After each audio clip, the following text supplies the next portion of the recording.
Ce sera au tour de l'hippodrome de Prunelli d'organiser l'événement hippique de ce dimanche, première semi-nocturne de la saison.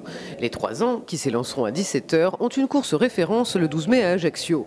Golden Door y faisait ses débuts, ainsi que la grise Galacia. Au départ ce dimanche, Chic Parker était aussi présent.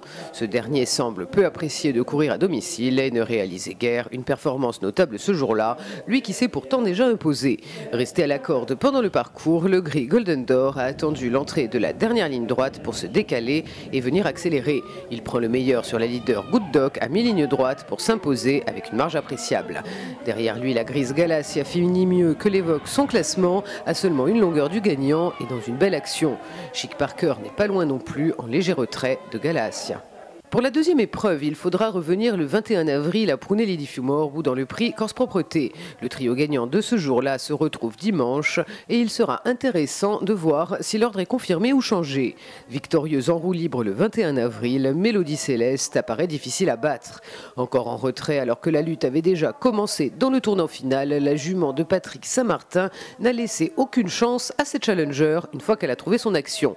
Respectivement deuxième et troisième, les deux grises, Atmosphère et Estrella.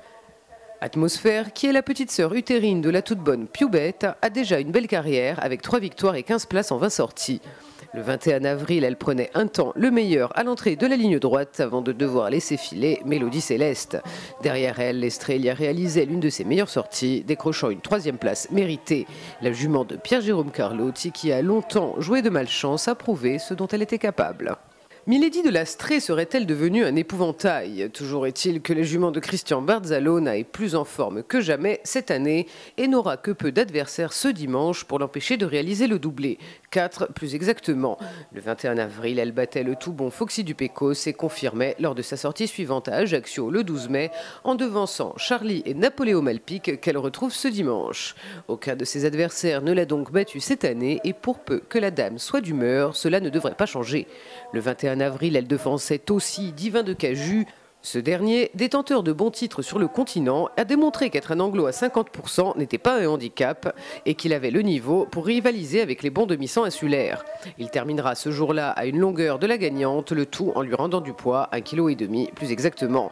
Assini Boya, quant à elle, terminait plus loin, mais elle a entre-temps terminé deuxième de Milady de l'Astrée à Ajaccio le 12 mai, une longueur devant Napoléon Malpique.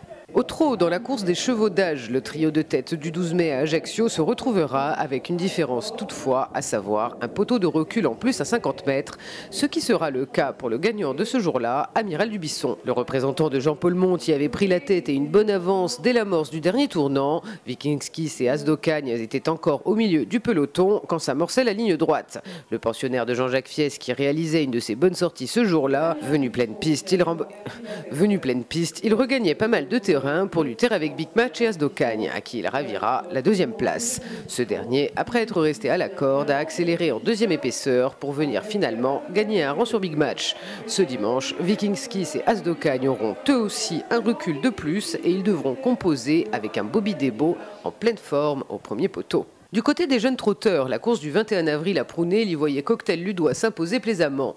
Alors que Diwan Nemo tentait de s'échapper, il a patienté à la corde avant de déboîter en 2e épaisseur en entrée de ligne droite. Il lutte alors avec Diwan Nemo et Dream à l'Olivry à son extérieur avant de prendre définitivement l'avantage au début des tribunes. Tout à l'extérieur, Dovio Vizet, qui ne s'était pas fait remarquer du parcours, vient finir très fort et parvient à ravir la 3e place à Canal du Loisir.